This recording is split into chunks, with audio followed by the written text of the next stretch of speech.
un éxito notorio o algún descubrimiento importante en alguna zona problemática que es compartida por los científicos que comienzan a considerar la posibilidad de utilizar el mismo armazón conceptual y empírico para sus propias investigaciones. Y así, al concitar la atención del resto de la comunidad científica, deviene un paradigma que va a iniciar la etapa de ciencia normal. Bueno, ¿quedó más o menos claro cómo es esto? O sea, la primera etapa por la que se inicia todo conocimiento científico, toda ciencia o disciplina científica se llama periodo preparadigmático o de presciencia. Como ya me habíamos visto antes, no hay ninguna investigación que parta de la nada, sino siempre de algún marco conceptual, aunque sea incompleto. Y suele ocurrir que en algún momento un científico obtiene algún descubrimiento importante, un logro interesante, que suscita la atención del resto de la, todavía no podemos decir comunidad científica, ¿no? Sino solamente de los que comparten el mismo campo de investigación. Entonces, por el éxito de su colega, aplican el mismo marco conceptual a sus propias investigaciones y a su vez estas se van potenciando unas con otras. Bueno, cuando quienes comparten el mismo campo de investigaciones utilizan el mismo marco conceptual y los mismos instrumentos de investigación, vamos a estar en presencia de un paradigma que va a dar comienzo a la etapa de ciencia normal.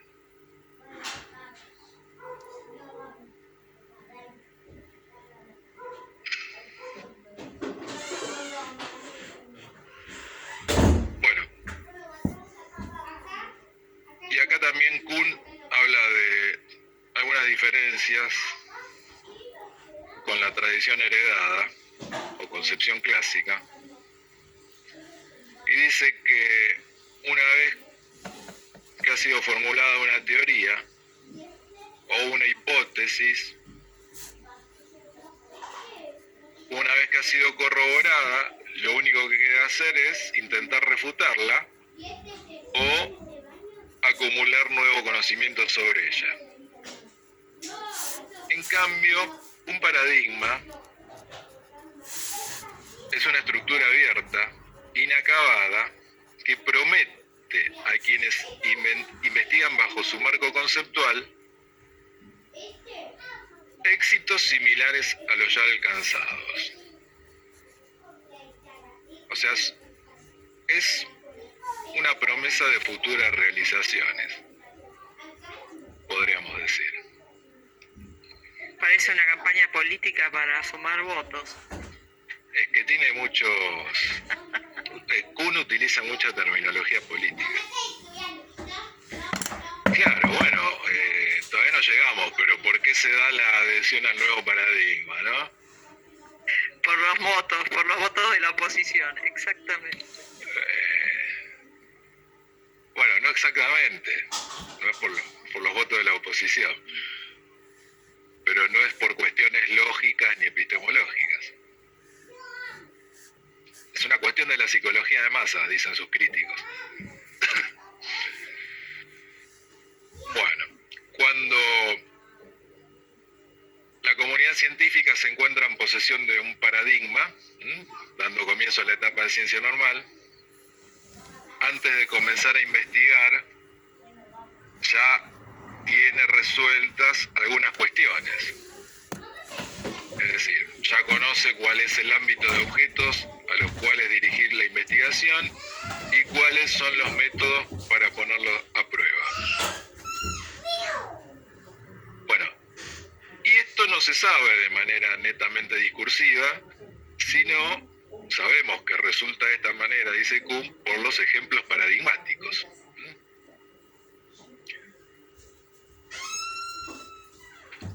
la ciencia normal. Es la etapa en que los científicos ya no discuten las bases de su conocimiento y se van a dedicar a explorar el campo de conocimiento que abrió el nuevo paradigma. Se trata de encontrar el mayor número de aplicaciones ejemplares para cada generalización simbólica. Y Chalmers me parece que dice al respecto que en esta etapa, la de ciencia normal, se trata de compaginar al paradigma con la naturaleza. O sea, que trate de describir lo más fielmente posible cómo son los hechos.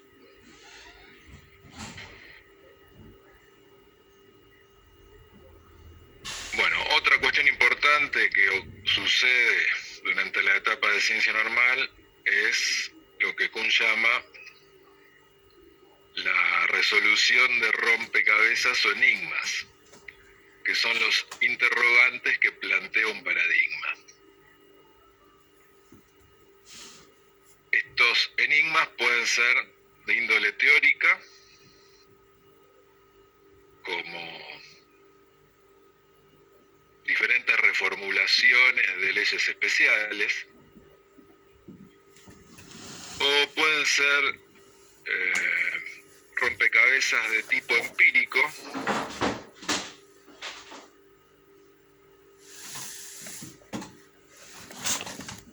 como una mayor búsqueda de precisión empírica.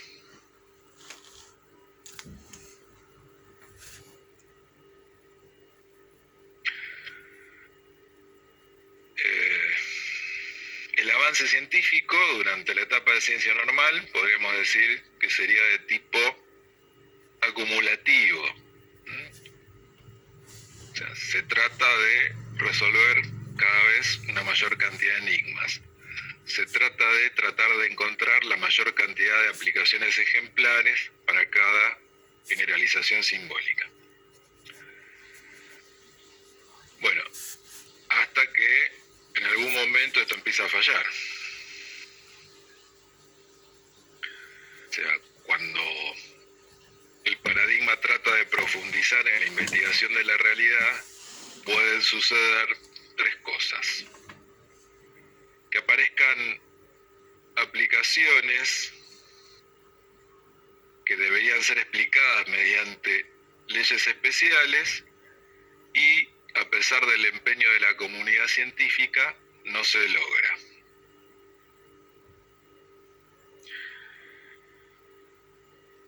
En segundo lugar, ¿Esas serían las anomalías? todo esto configura anomalías. Ok. O sea, cuando se trata de... un paradigma puede desarrollarse durante siglos, a lo mejor, ¿no? Y al tratar de profundizar la investigación en zonas cada vez más restringidas, pueden ocurrir estos tres tipos de problemas, ¿no? O sea, aplicaciones que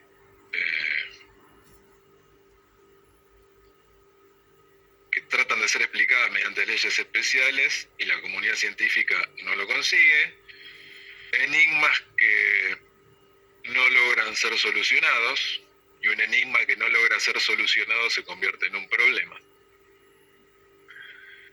Y también puede ocurrir que en el proceso de investigación aparezcan objetos o hechos que no son previstos por el paradigma vigente. De esto también va a hablar la CAT-12 en los programas de investigación científica. O sea, que perdería, podríamos decir, capacidad predictiva.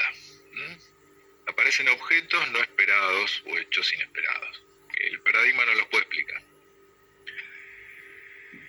Bueno, todas estas situaciones van a configurar anomalías.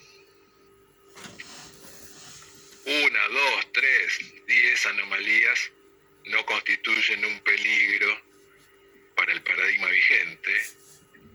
No es necesario que con pocas anomalías cambiemos de paradigma, pero cuando empiezan a acumularse en poco tiempo, y acá otra vez una cuestión subjetiva que agrega Kuhn y a mí me da escozor, que es que dice, da la sensación de que el paradigma vigente no es la herramienta idónea para investigar. Se traduce como pérdida de confianza, digamos. Pérdida de confianza, claro. No sé, exactamente, sí. Es una pérdida de confianza. El paradigma vigente se muestra impotente, irresoluto, ¿y qué hacemos? Bueno, mientras no tengamos otra herramienta, vamos a seguir usándolo. Y ahí dice que generalmente... se agarraron los perros. Dice, generalmente los científicos más jóvenes, los que no tienen ningún tipo de compromiso ideológico con el paradigma vigente, comienzan a hacer lo que él llama la investigación extraordinaria, es decir, utilizar marcos conceptuales alternativos por fuera de los parámetros del paradigma vigente. Sin embargo, los científicos más viejos, más conservadores, siguen utilizando el paradigma vigente, aún vigente, porque, bueno, es mejor una herramienta mellada a no tener ninguna. Aunque no puedan solucionar los enigmas que ya se han transformado en anomalías. Bueno, entonces, los científicos más jóvenes, no sé si podría haber alguno mayor, no lo explica Kuhn eso. Dice más jóvenes son. Los más rebeldes, ¿no? Van en busca de un nuevo paradigma. Entonces, y cuando lo logran construir, se van a encontrar en posesión de un nuevo aparato conceptual que va a ser incompatible e inconmensurable con el anterior.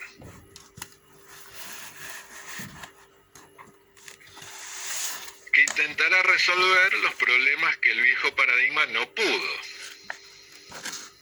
más otros nuevos que eran inesperados anteriormente, los que habíamos nombrado en tercer lugar, ¿no? Aparecen objetos o hechos que son incompatibles con el paradigma vigente, no esperados.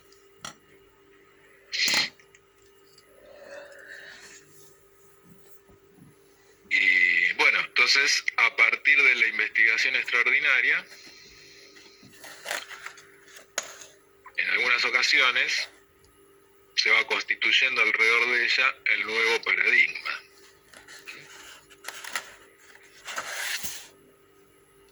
Porque, bueno, han obtenido...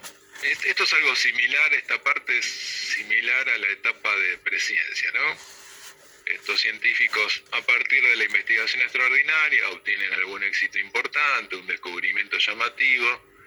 Entonces, el resto de la comunidad científica, que permanecía en el viejo paradigma, se siente atraído por ese suceso, entonces empieza a usar el mismo marco conceptual para sus propias investigaciones, ¿no?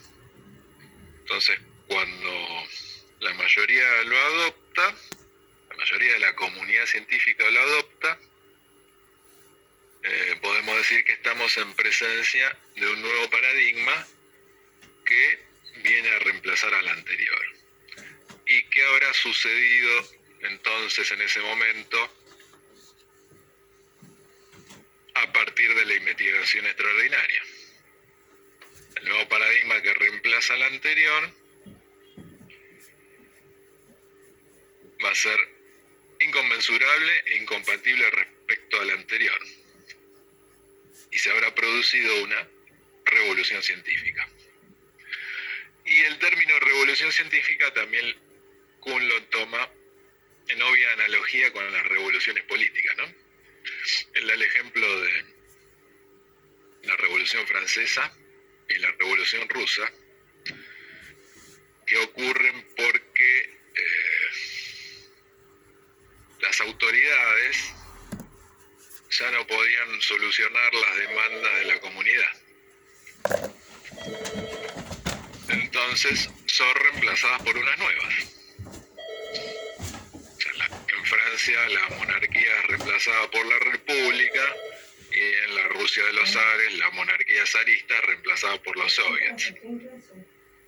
Que supuestamente el nuevo gobierno devenido después de la revolución iba a solucionar los problemas que las monarquías no habían solucionado.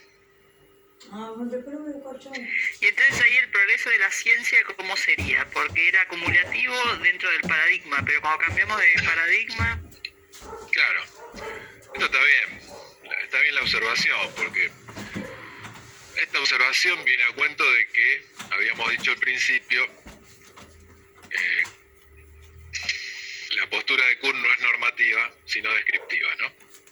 Entonces, no hace como Popper, que elimina el inductivismo de la actividad científica. Lo que hace Kuhn, planteando esta metateoría de la ciencia, es incluir todas las posibilidades de investigación, no desecha ninguna. O sea, las que están hasta el momento y todas las que puedan venir en el futuro. No sé hasta qué, creo que hasta fines de la década del 80, que falleció, habrá admitido dentro de un paradigma cualquier metodología de investigación, ¿no? Inclusive la postura anarquista de Feyerabend, tal vez. Eso tendría que averiguarlo. Pero bueno, al menos la concepción clásica o tradición heredada la admite dentro del paradigma. Y el progreso científico dentro de la etapa de ciencia normal sería similar al inductivismo, ¿no? ¿El inductivismo en qué consiste? En aumentar la base empírica de una determinada ciencia, el número de enunciados observacionales, para que le den mayor contenido empírico a las leyes. Y en la etapa de ciencia normal se trata de resolver enigmas. Ahora, cuando se da una revolución científica, en la cual un paradigma es reemplazado por otro,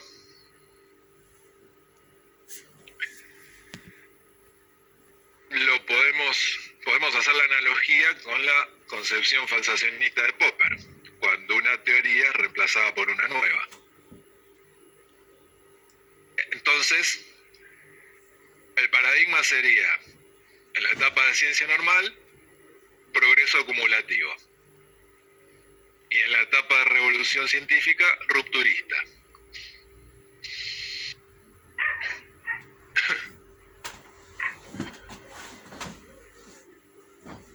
Bueno, y como más o menos habíamos adelantado recién, ¿por qué la comunidad científica adhiere al nuevo paradigma? O sea, ¿qué es lo que hace que sectores de la comunidad científica adopten el nuevo paradigma? ¿Cuál es el problema? Bueno, se supone que va a resolver problemas, pero en realidad al principio es pura promesa, es promesa de futuras realizaciones. Así que el indicador de cambio sería de tipo sociológico o psicológico y no de tipo lógico o epistemológico.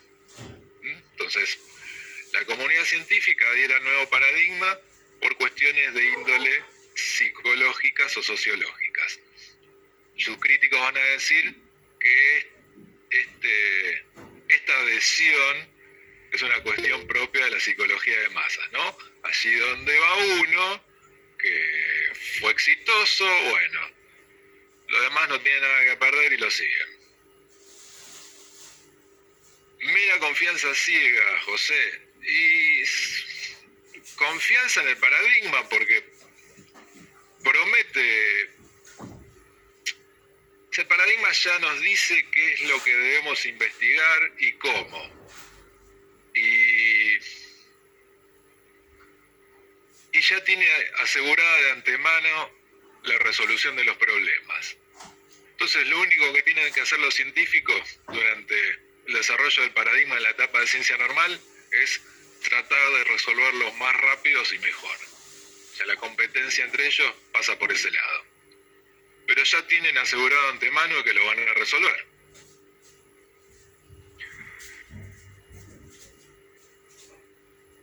Bueno, acá tenemos entonces otra cuestión muy subjetiva en Q.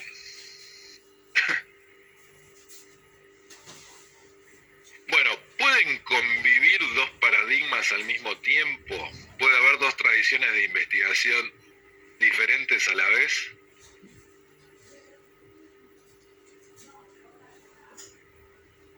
Salvo en el periodo de crisis, digamos, donde ahí...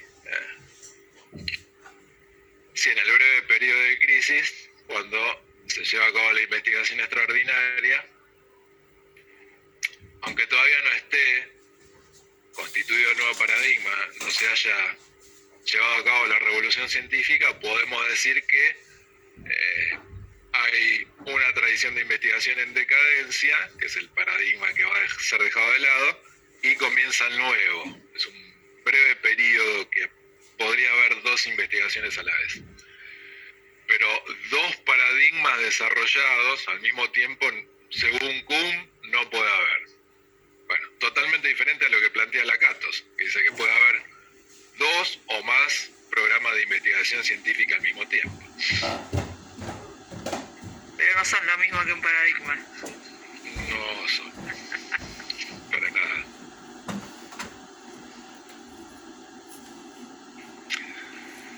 Y la postura de Lakatos cronológicamente es... Bueno, son contemporáneos, pero empieza un poquito antes, ¿no? Lo que pasa es que Lakatos fue discípulo de Popper. Es otra cosa. Uno es un filósofo y el otro es... Y qué raro, ¿no? Justamente un físico.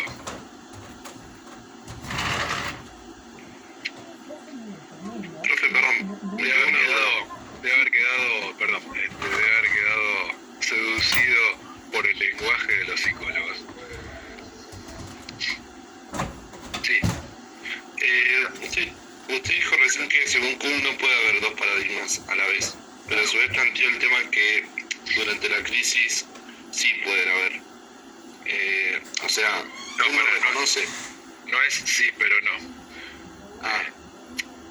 No hay dos paradigmas al mismo tiempo. Es según Kuhn. Paradigma vigente en decadencia, a punto de ser abandonado, y la investigación extraordinaria, que todavía no se constituyó un nuevo paradigma. Se va a constituir en el nuevo paradigma cuando toda la comunidad científica lo adopte. Hablamos de toda la comunidad científica, por ejemplo, de los físicos, de los químicos, ¿no? Porque es raro que se dé una revolución científica en todas las ciencias naturales y sociales al mismo tiempo. De hecho, nunca se dio. Bueno, pero ¿por qué no podría darse este hecho de que haya dos o más paradigmas en la etapa de ciencia normal, o sea, plenamente vigente al mismo tiempo? Porque son incompatibles e inconmensurables. Y esto me hace ruido también, ¿no? ¿Cómo es esto? Son inconmensurables. ¿Qué quiere decir? Prefijo privativo. Mensura, medida.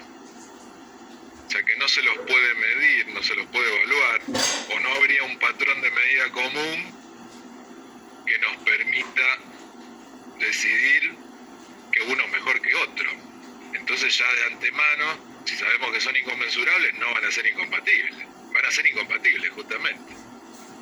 O sea que lo de la incompatibilidad como atributo me parece que está de más decirlo, pero bueno. Incompatibles, bueno, quiere decir que no tienen el mismo patos. No pueden estar los dos a la vez. No pueden convivir. E inconmensurables, que no hay un patrón de medida común que nos permita decidir que uno es mejor que el otro. Y esto lo dice Kuhn por su su concepción de progreso científico, ¿sí?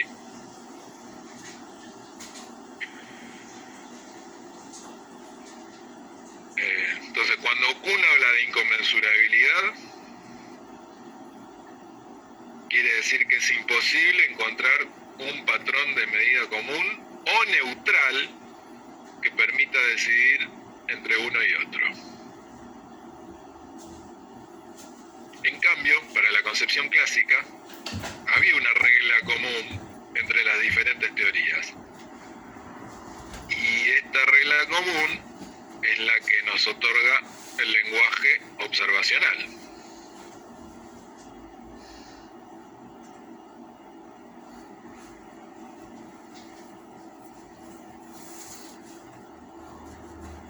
Y justamente esto que es indiscutible para todos los científicos, ¿no? La concepción semántica de la verdad, de lo que decimos coincide con los hechos, entonces es verdadero, justamente siempre fue cuestionado por Kuhn. Y la inconmensurabilidad se da en dos aspectos o dos ámbitos. Uno de ellos tiene que ver con el lenguaje, justamente, y otro con la Gestalt, con la percepción. Respecto del lenguaje, Kuhn dice que cada paradigma tiene su propia terminología y que no los podemos traducir de un paradigma a otro sin forzarlos. Da el ejemplo del flogisto, ¿no? Que se suponía, siglo XVI, XVII, creo que hasta el XVIII, que el flogisto era una sustancia que despedían los cuerpos cuando entraban en combustión.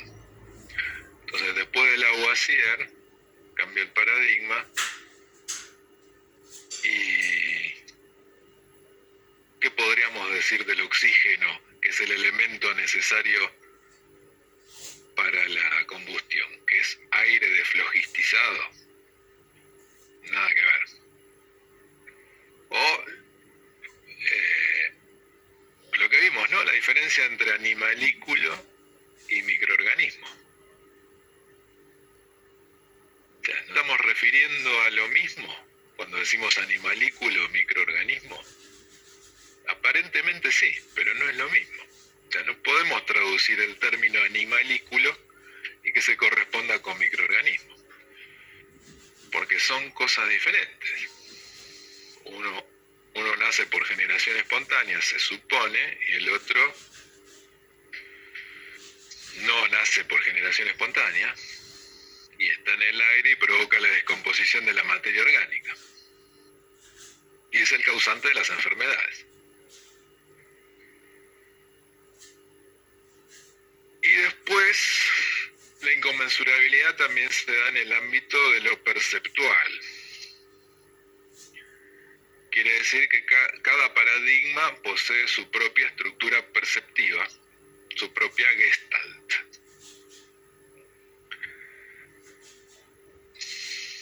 Entonces, cuando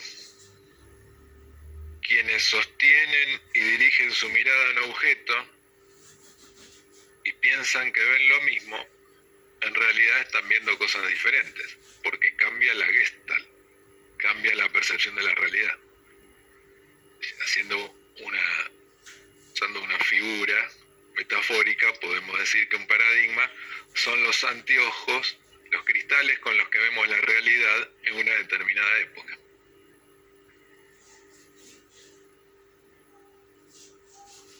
Entonces, quien ve la luna, si es un astrónomo aristotélico, está viendo el satélite natural, está viendo un planeta más que gira alrededor de la Tierra.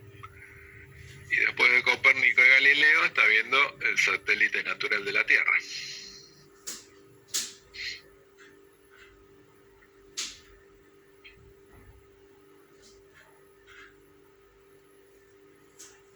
Bueno, y otro punto problemático en la concepción de Kuhn es la que se refiere a la noción de progreso científico. O sea, cómo avanza la ciencia.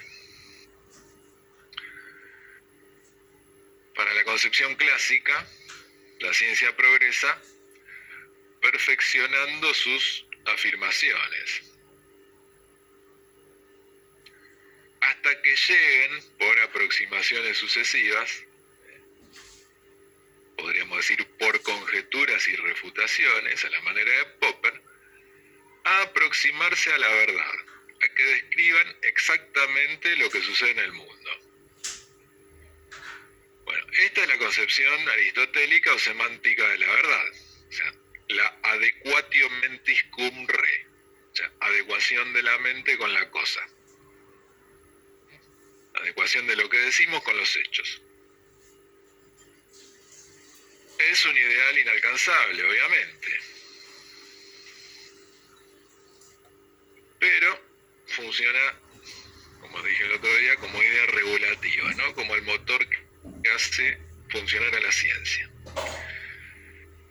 Y se trata de una concepción teleológica o finalista que tracciona hacia la verdad. Es un proceso hacia la verdad, aunque sabemos de antemano que nunca se va a llegar. En cambio, la concepción de Kuhn es, en vez de teleológica, es evolucionista. Y este concepto Kuhn lo saca de la teoría de la evolución de las especies de Darwin. O sea, de la misma manera que una especie se va adaptando a las exigencias del medio, de la misma manera la investigación científica se va adaptando a las exigencias históricas, económicas, políticas e ideológicas de un momento dado. O sea que si la concepción clásica es un progreso hacia la verdad, como meta, como fin, la concepción de Kuhn es un progreso desde un determinado estadio de su desarrollo, es decir, desde un paradigma hasta el siguiente, que no se sabe cómo va a ser, solo se sabe que va a ser diferente, pero no dice Kuhn que es mejor o peor, como diría Popper de una teoría que reemplaza a la otra, porque no hay un progreso hacia, sino es desde. Y este nuevo paradigma, que nos muestra la evolución científica, es diferente nada más, y se adapta a